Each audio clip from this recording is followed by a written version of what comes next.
Hey guys, welcome to Another World Audiobooks. I'm super excited, starting a new book today, brand new book. We are starting A Study in Scarlet. So we've already done The Adventures of Sherlock Holmes. Now we're getting into A Study in Scarlet, which is basically the origin story for Watson and Sherlock's relationship. So I'm really excited to get into this. It's a longer book, so we won't have one story per week like we have for the last 12 weeks or whatever it's been. So it'll be a little bit different. Back into more of a long-form book, but I'm excited to do it, excited to bring it to you. On a different note, like I mentioned before, doing this podcast is a labor of love, and I do love to do it, but the part that I don't love to do quite as much is the audio editing that goes into this. So what you guys hear is the product of probably 2.5 to 3 times as much time. So whatever, if I give you an hour of content, it probably took me 2.5 to 3 hours to get you that hour of content, because I have to record it, multiple takes, edit it, all that sort of. So you guys don't care about that detail, but the thing is, I'd love to be able to bring you guys more content on a weekly basis. However, that is contingent on me getting somebody that either I can pay or that would volunteer to edit the podcast. So if you or somebody that you know would be interested in volunteering to edit the podcast, remember, you can just get in touch with me, AnotherWorldAudiobooks@gmail.com, or leave a comment anywhere on social media or on the blogs or whatever. Or alternatively, if you don't know anyone or you're not able to do the editing, but you could contribute toward me being able to pay somebody to do it, then that would be great as well. Remember, you can go to patreon.com/AnotherWorldAudiobooks, and you can contribute there, and whatever you give to that will go into helping me produce more content for you guys to enjoy. So I'm gonna get into the book because I don't want to hold you guys up anymore, but just keep that in mind. If you know somebody, or if you want to volunteer, or if you just want to contribute to making the podcast continue and helping me bring you more content, then go ahead and shoot me an email, AnotherWorldAudiobooks@gmail.com, or patreon.com/AnotherWorldAudiobooks. Thanks guys so much just for listening and for sharing. If you're not interested in that side of things, just listen, just share it. I appreciate it so much. So without further ado, I give you A Study in Scarlet. A Study in Scarlet, Part 1. Being a reprint from the reminiscence of John H. Watson, M.D., late of the Army Medical Department. Chapter 1. Mr. Sherlock Holmes. In the year 1878, I took my degree of Doctor of Medicine of the University of London, and proceeded to Netley to go through the course prescribed for having surgeons in the army. Having completed my studies there, I was duly attached to the 5th Northumberland Fusiliers as assistant surgeon. The regiment was stationed in India at the time, and before I could join it, the Second Afghan War had broken out. On landing at Bombay, I learned that my corps had advanced through the passes and was already deep in the enemy's country. I followed, however, with many other officers who were in the same situation as myself, and succeeded in reaching Kandahar in safety, where I found my regiment, and at once entered upon my new duties. The campaign brought honours and promotions to many, but for me it had nothing but misfortune and disaster. I was removed from my brigade, and attached to the Berkshires, with whom I served at the fatal battle of Maiwand. There I was struck on the shoulder by a jezail bullet, which shattered the bone and grazed the subclavian artery. I should have fallen into the hands of the murderous Ghazis, had it not been for the devotion and courage shown by Murray, my orderly, who threw me across a pack-horse, and succeeded in bringing me safely to the British lines. Worn with pain and weak from prolonged hardships which I had undergone, I was removed with a great train of wounded sufferers to the base hospital at Peshawar. Here I rallied, and had already improved so far as to be able to walk around the wards, and even to bask a little upon the veranda, when I was struck down by enteric fever, that curse of our Indian possessions. For months my life was despaired of, and when at last I came to myself and became convalescent, I was so weak and emaciated that a medical board determined that not a day should be lost in sending me back to England. I was dispatched accordingly in the troopship Orontes, and landed a month later on Portsmouth jetty, with my health irretrievably ruined, but with permission from a paternal government to spend the next 9 months in attempting to improve it. I had neither kith nor kin in England, and was therefore as free as air, or as free as an income of 11 shillings and 6 a day will permit a man to be. Under such circumstances, I naturally gravitated to London, that great cesspool into which all the loungers and idlers of the empire are irresistibly drained. There, I stayed for some time at a private hotel in the Strand, leading a comfortless, meaningless existence, and spending such money as I had, considerably more freely than I ought. So alarming did the state of my finances become, that I soon realized that I must either leave the metropolis and rusticate somewhere in the country, or that I must make a complete alteration in my style of living. Choosing the latter alternative, I began by making up my mind to leave the hotel, and to take up my quarters in some less pretentious and less expensive domicile.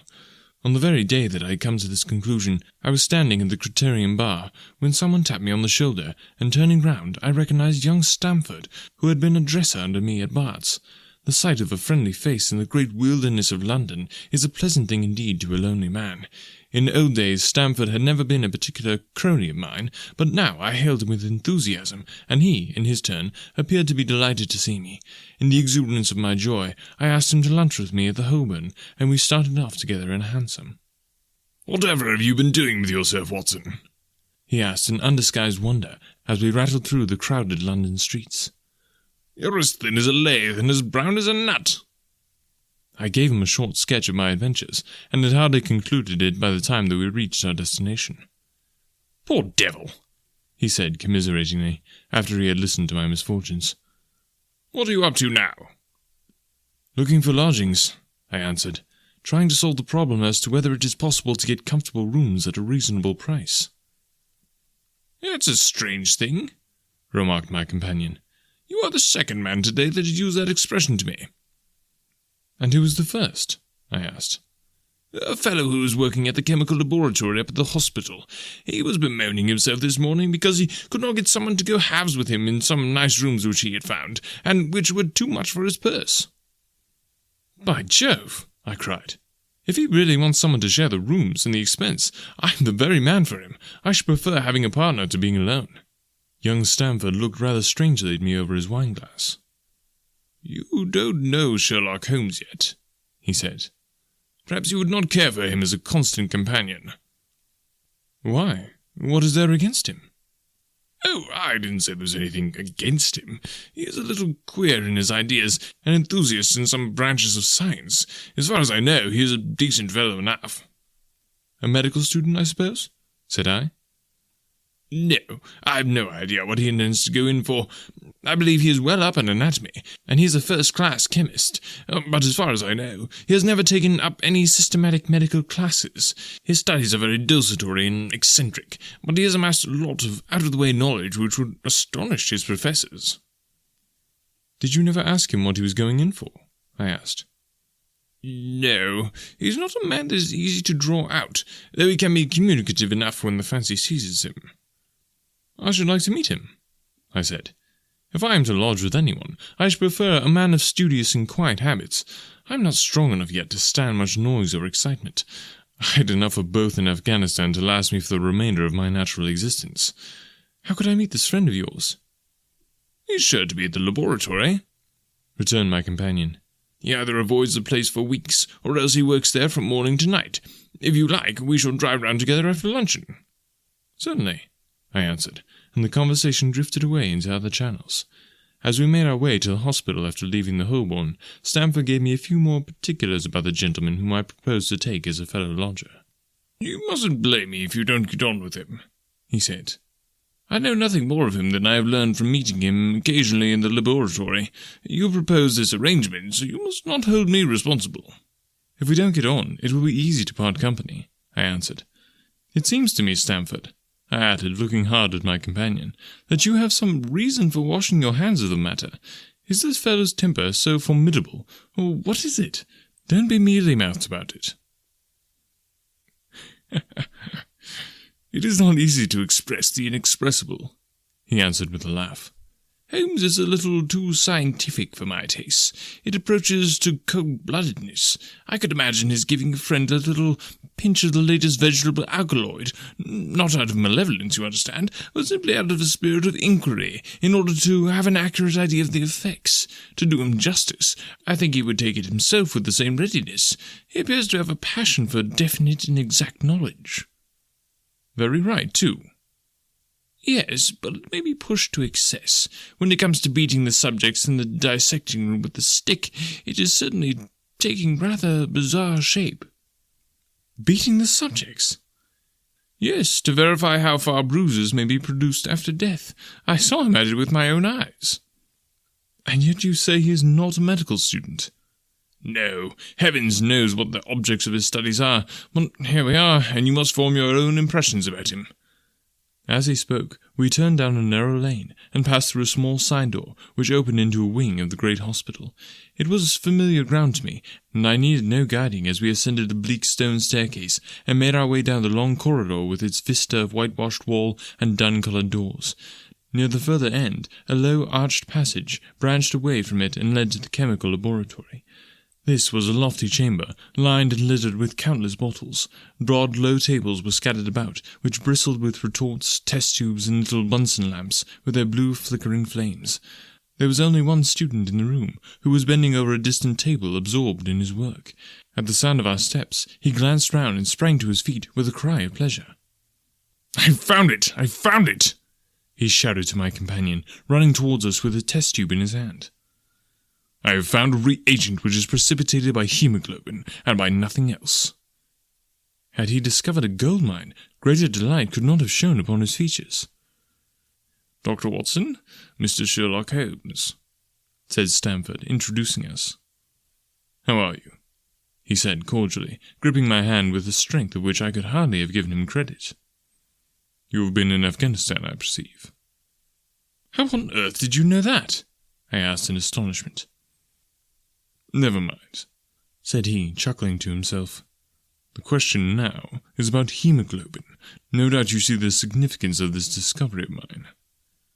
"It is interesting chemically, no doubt," I answered, "but practically—" "Why, man, it is the most practical medico-legal discovery for years. Don't you see that it gives us an infallible test for bloodstains? Come over here now." He seized me by the coat sleeve in his eagerness, and drew me over to the table at which he had been working. "Let us have some fresh blood," he said, digging a long bodkin into his finger, and drawing off the resulting drop of blood in a chemical pipette. Now, I add this small quantity of blood to a litre of water. You perceive that the resulting mixture has the appearance of pure water. The proportion of blood cannot be more than 1 in a million. I have no doubt, however, that we shall be able to obtain the characteristic reaction." As he spoke, he threw into the vessel a few white crystals, and then added some drops of a transparent fluid. In an instant, the contents assumed a dull mahogany colour, and a brownish dust was precipitated to the bottom of the glass jar. "Ha ha!" he cried, clapping his hands, and looking as delighted as a child with a new toy. "What do you think of that?" "It seems to be a very delicate test," I remarked. "Beautiful, beautiful. The old guaiacum test was very clumsy and uncertain. So is the microscopic examination for blood corpuscles. The latter is valueless if the stains are a few hours old. Now, this appears to act as well whether the blood is old or new. Had this test been invented, there are hundreds of men now walking the earth who would long ago have paid the penalty for their crimes." "Indeed," I murmured. "Criminal cases are continually hinging upon that one point. A man is suspected of a crime months, perhaps, after it has been committed. His linen or clothes are examined, and a brownish stain discovered upon them. Are they blood stains, or mud stains, or rust stains, or fruit stains, or what are they? That is a question which has puzzled many an expert. And why? Because there was no reliable test. Now we have the Sherlock Holmes test, and there will no longer be any difficulty." His eyes fairly glittered as he spoke, and he put his hand over his heart, and bowed as if to some applauding crowd conjured up by his imagination. "You are to be congratulated," I remarked, considerably surprised at his enthusiasm. "There was the case of von Bischoff at Frankfurt last year. He would certainly have been hung had this test been in existence. Then there was Mason of Bradford, and the notorious Mueller, and Lefebvre of Montpellier, and Samson of New Orleans. I could name a score of cases in which it would have been decisive." "You seem to be a walking calendar of crime," said Stamford with a laugh. "You might start a paper on those lines. Call it the Police News of the Past." "Very interesting reading it might make, too," remarked Sherlock Holmes, sticking a small piece of plaster over the prick on his finger. "I have to be careful," he continued, turning to me with a smile, "for I dabble with poisons a good deal." He held out his hand as he spoke, and I noticed that it was all mottled over with similar pieces of plaster and discoloured with strong acids. "We came here on business," said Stamford, sitting down on a high three-legged stool and pushing another one in my direction with his foot. "My friend here wants to take diggings, and as you were complaining that you could get no one to go halves with you, I thought I had better bring you together." Sherlock Holmes seemed delighted at the idea of sharing his rooms with me. "I had an eye on a suite in Baker Street," he said, "which would suit us down to the ground. You don't mind the smell of strong tobacco, I hope." "I always smoke ships myself," I answered. "That's good enough. I generally have chemicals about, and occasionally do experiments. Would that annoy you?" "By no means." "Let me see. What are my other shortcomings? I get in the dumps at times, and don't open my mouth for days on end. You must not think I'm soaky when I do that. Just let me alone, and I'll soon be right. What have you to confess now? It's just as well for two fellows to know the worst of one another before they begin to live together." I laughed at the cross-examination. "I keep a bold pup," I said, "and I object to rows because my nerves are shaken, and I get up all sorts of ungodly hours, and I am extremely lazy. I have another set of vices when I'm well, but those are the principal ones at present." "Do you include violin playing in your category of rows?" he asked anxiously. "It depends on the player," I answered. "A well-played violin is a treat for the gods, a badly played one—" "Oh, that's all right," he cried with a merry laugh. "I think we may consider things as settled. That is, if the rooms are agreeable to you." "When shall we see them?" "Call for me here at noon tomorrow, and we'll go together and settle everything," he answered. "All right, noon exactly," said I, shaking his hand. We left him working among his chemicals, and we walked together towards my hotel. "By the way," I asked suddenly, stopping and turning upon Stamford, "how the deuce did he know that I had come from Afghanistan?" My companion smiled an enigmatical smile. "That's just his little peculiarity," he said. "A good many people have wanted to know how he finds things out." "Oh, a mystery, is it?" I cried, rubbing my hands. "This is very piquant. I am much obliged to you for bringing us together. The proper study of mankind is man, you know." "You must study him, then," Stamford said as he bade me good-bye. "You'll find him a knotty problem, though. I'll wager he learns more about you than you about him. Goodbye." "Goodbye," I answered, and strolled on to my hotel, considerably interested in my new acquaintance. Chapter 2. The Science of Deduction. We met next day as he had arranged, and inspected the rooms at number 221B Baker Street, of which he had spoken at our meeting. They consisted of a couple of comfortable bedrooms and a single large airy sitting room, cheerfully furnished and illuminated by two broad windows. So desirable in every way were the apartments, and so moderate did the terms seem when divided between us, that the bargain was concluded upon the spot, and we at once entered into possession. That very evening I moved my things round from the hotel, and on the following morning Sherlock Holmes followed me, with several boxes and portmanteaus. For a day or two we were busily employed in unpacking and laying out our property to the best advantage. That done, we gradually began to settle down, and to accommodate ourselves to our new surroundings. Holmes was certainly not a difficult man to live with. He was quiet in his ways, and his habits were regular. It was rare for him to be up after 10 at night, and he had invariably breakfasted, and gone out before I rose in the morning. Sometimes he spent his days at the chemical laboratory, sometimes in the dissecting rooms, and occasionally in long walks, which appeared to take him into the lowest portions of the city. Nothing could exceed his energy when the working fit was upon him, but now and again a reaction would seize him, and for days on end he would lie upon the sofa in the sitting-room, hardly uttering a word or moving a muscle from morning to night. On these occasions I have noticed such a dreamy, vacant expression in his eyes, that I might have suspected him of being addicted to the use of some narcotic, had not the temperature and cleanliness of his whole life forbidden such a notion. As the weeks went by, my interest in him and my curiosity as to his aims in life gradually deepened and increased. His very person and appearance were such as to strike the attention of the most casual observer. In height he was rather over 6 feet, and so excessively lean that he seemed to be considerably taller. His eyes were sharp and piercing, saving during those intervals of torpor to which I have alluded, and his thin, hawk-like nose gave his whole expression an air of alertness and decision. His chin, too, had the prominence and squareness which mark the man of determination. His hands were invariably blotted with ink and stained with chemicals, yet he was possessed of extraordinary delicacy of touch, as I frequently had occasion to observe when I watched him manipulating his fragile philosophical instruments.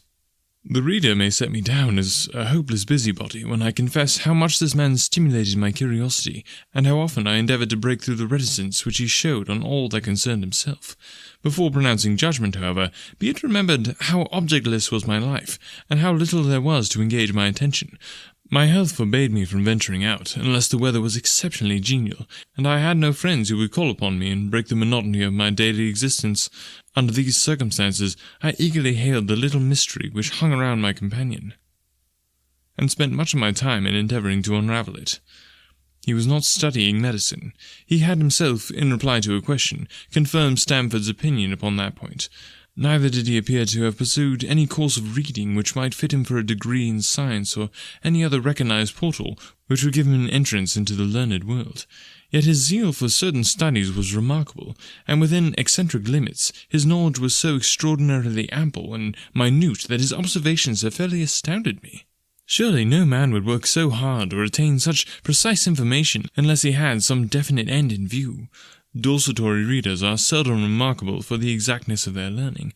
No man burdens his mind with small matters unless he has some very good reason for doing so. His ignorance was as remarkable as his knowledge. Of contemporary literature, philosophy, and politics he appeared to know next to nothing. Upon my quoting Thomas Carlyle, he inquired in the naivest way who he might be and what he had done. My surprise reached a climax, however, when I found incidentally that he was ignorant of the Copernican theory and of the composition of the solar system. That any civilized human being in this 19th century should not be aware that the earth travelled round the sun appeared to me such an extraordinary fact that I could hardly realize it. "You appear to be astonished," he said, smiling at my expression of surprise. "Now that I do know it, I shall do my best to forget it." "To forget it?" "You see," he explained, "I consider that a man's brain originally is like a little empty attic, and you have to stock it with such furniture as you choose. A fool takes in all the lumber of every sort that he comes across, so that the knowledge which might be useful to him gets crowded out, or at best is jumbled up with a lot of other things, so that he has a difficulty in laying his hands upon it. Now, the skilful workman is very careful indeed as to what he takes into his brain attic. He will have nothing but the tools which may help him in doing his work, but of these he has a large assortment, and all in the most perfect order. It is a mistake to think that that little room has elastic walls, and can distend to any extent. Depend upon it, there comes a time when for every addition of knowledge you forget something that you knew before. It is of the highest importance, therefore, not to have useless facts elbowing out the useful ones." "But the solar system," I protested. "What the deuce is it to me?" he interrupted impatiently. "You say that we go round the sun. If we went round the moon, it would not make a pennyworth of difference to me or to my work." I was on the point of asking him what that work might be, but something in his manner showed me that the question would be an unwelcome one. I pondered over the short conversation, however, and endeavoured to draw my deductions from it.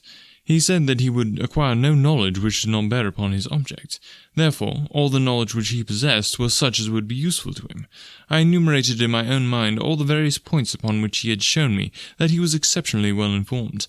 I even took a pencil and jotted them down. I could not help smiling at the document when I completed it.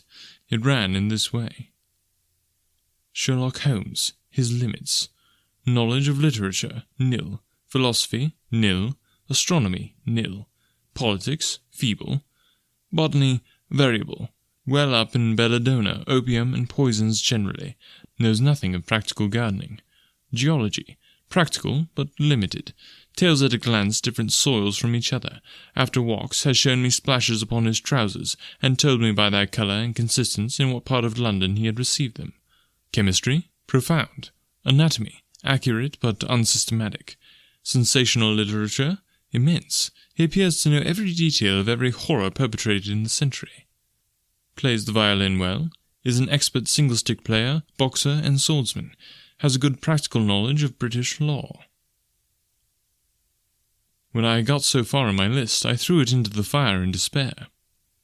If I can only find what the fellow is driving at by reconciling all these accomplishments and discovering a calling which needs them all, I said to myself, I may as well give up the attempt at once. I see that I have alluded above to his powers upon the violin. These were very remarkable, but as eccentric as all his other accomplishments. That he could play pieces, and difficult pieces, I knew well, because at my request he has played me some of Mendelssohn's Lieder and other favourites. When left to himself, however, he would seldom produce any music or attempt any recognized air. Leaning back in his armchair of an evening, he would close his eyes and scrape carelessly at the fiddle which was thrown across his knee. Sometimes the chords were sonorous and melancholy. Occasionally they were fantastic and cheerful. Clearly, they reflected the thoughts which possessed him, but whether the music aided those thoughts, or whether the playing was simply the result of a whim or fancy, was more than I could determine. I might have rebelled against these exasperating solos, had it not been that he usually terminated them by playing in quick succession a whole series of my favourite airs as a slight compensation for the trial upon my patience. During the first week or so we had no callers, and I had begun to think that my companion was as friendless a man as I was myself. Presently, however, I found that he had many acquaintances, and those in the most different classes of society. There was one little sallow, rat-faced, dark-eyed fellow, who was introduced to me as Mr. Lestrade, and who came 3 or 4 times in a single week. One morning a young girl called, fashionably dressed, and stayed for half an hour or more. The same afternoon brought a grey-headed, seedy visitor, looking like a Jew pedlar, who appeared to me to be much excited, and who was closely followed by a slipshod elderly woman. On another occasion, an old white-haired gentleman had an interview with my companion, and on another, a railway porter in his velveteen uniform. When any of these nondescript individuals put in an appearance, Sherlock Holmes used to beg for the use of the sitting-room, and I would always retire to my bedroom. He always apologized to me for putting me to this inconvenience. "I have to use this room as a place for business," he said, "and these people are my clients." Again, I had an opportunity of asking him a point-blank question, and again my delicacy prevented me from forcing another man to confide in me. I imagined at the time that he had some strong reason for not alluding to it, but he soon dispelled the idea by coming round to the subject of his own accord. It was upon the 4th of March, as I have good reason to remember, that I rose somewhat earlier than usual, and found that Sherlock Holmes had not yet finished his breakfast. The landlady had become so accustomed to my late habits that my place had not been laid nor my coffee prepared. With the unreasonable petulance of mankind, I rang the bell and gave a curt intimation that I was ready. Then I picked up a magazine from the table and attempted to while away the time with it, while my companion munched silently at his toast. One of the articles had a pencil mark with a heading, and I naturally began to run my eye through it. Its somewhat ambitious title was The Book of Life, and it attempted to show how much an observant man might learn by an accurate and systematic examination of all that came in his way. It struck me as being a remarkable mixture of shrewdness and of absurdity. The reasoning was close and intense, but the deductions appeared to me to be far-fetched and exaggerated. The writer claimed, by a momentary expression, a twitch of a muscle or a glance of an eye, to fathom a man's inmost thoughts. Deceit, according to him, was an impossibility in the case of one trained to observation and analysis. His conclusions were as infallible as so many propositions of Euclid. So startling would his results appear to the uninitiated, that until they learned the process by which he arrived at them, they might well consider him as a necromancer. "From a drop of water," said the writer, "a logician could infer the possibility of an Atlantic or a Niagara without having seen or heard of one or the other. So all life is a great chain, the nature of which is known whenever we are shown a single link of it. Like all other arts, the science of deduction and analysis is one which can only be acquired by long and patient study, nor is life long enough to allow any mortal to attain the highest possible perfection in it. Before turning to those moral and mental aspects of the matter which present the greatest difficulties, let the inquirer begin by mastering more elementary problems. Let him, on meeting a fellow mortal, learn at a glance to distinguish the history of the man and of the trade or profession to which he belongs. Puerile as such an exercise may seem, it sharpens the faculties of observation, and teaches one where to look and what to look for. By a man's fingernails, by his coat sleeve, by his boot, by his trouser knees, by the calicites on his forefingers and thumb, by his expression, by his shirt cuffs. By each of these things a man's calling is plainly revealed. That all united should fail to enlighten the competent inquirer in any case is almost inconceivable. What an effable twaddle!" I cried, slapping the magazine down on the table. "I never read such rubbish in my life." "What is it?" asked Sherlock Holmes. "Why, this article," I said, pointing at it with my egg spoon as I sat down to breakfast. "I see that you have read it since you have marked it. I don't deny that it is smartly written. It irritates me, though. It is evidently the theory of some armchair lounger who evolves all these neat little paradoxes in the seclusion of his own study. It is not practical. I should like to see him clapped down in a third-class carriage on the Underground and asked to give the trades of all his fellow travellers. I would lay 1,000 to 1 against him." "You would lose your money," Sherlock Holmes remarked calmly. "As for the article, I wrote it myself." "You?" "Yes. I have a turn both for observation and for deduction. The theories which I have expressed there, and which appear to you to be so chimerical, are really extremely practical, so practical that I depend upon them for my bread and cheese." "And how?" I asked involuntarily. "Well, I have a trade of my own. I suppose I am the only one in the world. I am a consulting detective, if you can understand what that is. Here in London, we have lots of government detectives and lots of private ones. When these fellows are at fault, they come to me, and I manage to put them on the right scent. They lay all the evidence before me, and I am generally able, by the help of my knowledge of the history of crime, to set them straight. There is a strong family resemblance about misdeeds, and if you have all the details of 1,000 at your finger ends, it is odd if you can't unravel the 1,000th first. Lestrade is a well-known detective. He got himself into a fog recently over a forgery case, and that was what brought him here." "And these other people?" "They are mostly sent on by private inquiry agencies. They are all people who are in trouble about something, and want a little enlightening. I listen to their story, they listen to my comments, and then I pocket my fee." "But do you mean to say," I said, "that without leaving your room, you can unravel some knot which other men make nothing of, although they have seen every detail for themselves?" "Quite so. I have a kind of intuition that way. Now and again the case turns up which is a little more complex. Then I have to bustle about and see things with my own eyes. You see, I have a lot of special knowledge which I apply to the problem, and which facilitates matters wonderfully. Those rules of deduction laid down in that article, which arouse your scorn, are invaluable to me in practical work. Observation with me is second nature. You appeared to be surprised when I told you on our first meeting that you had come from Afghanistan." "You were told, no doubt." "Nothing of the sort. I knew you came from Afghanistan. From long habit, the train of thoughts ran so swiftly through my mind that I arrived at the conclusion without being conscious of the immediate steps. There were such steps, however. The train of reasoning ran, 'Here is a gentleman of a medical type, but with the air of a military man. Clearly an army doctor, then. He has just come from the tropics, for his face is dark, and that is not the natural tint of his skin, for his wrists are fair. He has undergone hardship and sickness, as his haggard face says clearly. His left arm has been injured. He holds it with a stiff and unnatural manner. Where in the tropics could an English army doctor have seen much hardship and got his arm wounded? Clearly in Afghanistan." The whole train of thought did not occupy a second.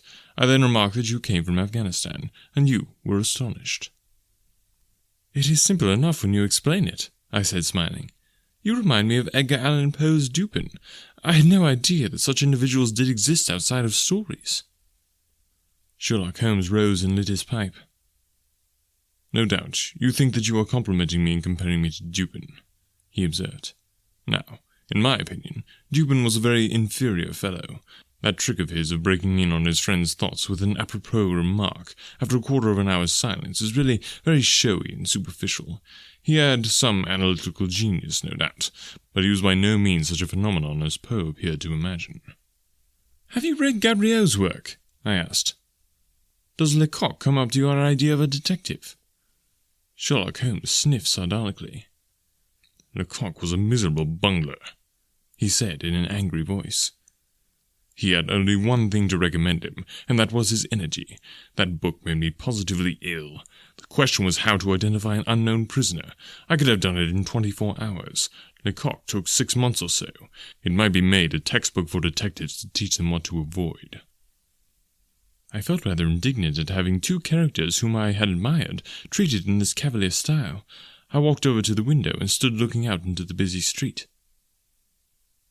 This fellow may be very clever, I said to myself, but he is certainly very conceited. There are no crimes and no criminals in these days, he said querulously. What is the use of having brains in our profession? I know well that I have it in me to make my name famous. No man lives or has ever lived who has brought the same amount of study and of natural talent to the detection of crime which I have done. And what is the result? There is no crime to detect, or at most, some bungling villainy with a motive so transparent that even a Scotland Yard official can see through it. I was still annoyed at his bumptious style of conversation. I thought it best to change the topic. I wonder what that fellow is looking for, I asked, pointing to a stalwart, plainly dressed individual who was walking slowly down the other side of the street, looking anxiously at the numbers. He had a large blue envelope in his hand, and was evidently the bearer of a message. You mean the retired Sergeant of Marines, said Sherlock Holmes. Brag and bounce, thought I to myself. He knows that I cannot verify his guess. The thought had hardly passed through my mind when the man whom we were watching caught sight of the number on our door and ran rapidly across the roadway. We heard a loud knock, a deep-voiced bellow, and heavy steps ascending the stair. For Mr. Sherlock Holmes, he said, stepping into the room and handing my friend the letter. Here was an opportunity of taking the conceit out of him. He little thought of this when he made that random shot. May I ask, lad, I said in the blandest voice, what your trade may be? Commissionaire, sir, he said gruffly. Uniform away for repairs. And you were? I asked with a slightly malicious glance at my companion. A sergeant, sir. Royal Marine, Light Infantry, sir. No answer? Right, sir. He clicked his heels together, raised his hand in a salute, and was gone. Alright, so we just got the first 2 chapters in, but don't worry, there will be more next week. Super excited to bring it to you. Cannot wait. This is such a good mystery and so engaging. Really love the story, so happy to bring it to you. Remember to share the podcast with somebody who might enjoy a free audiobook, because that's what it's all about. You know, audiobooks are way too expensive, so this is my way of kind of fighting back, bringing you free audiobooks that are high quality, and if you enjoy it, you know, just let me know. I love to hear from you guys. And remember, if you are interested in either editing or supporting me getting an editor for the podcast, go ahead and send me an email, AnotherWorldAudiobooks@gmail.com or patreon.com/AnotherWorldAudiobooks. Thanks so much. We'll talk to you next week.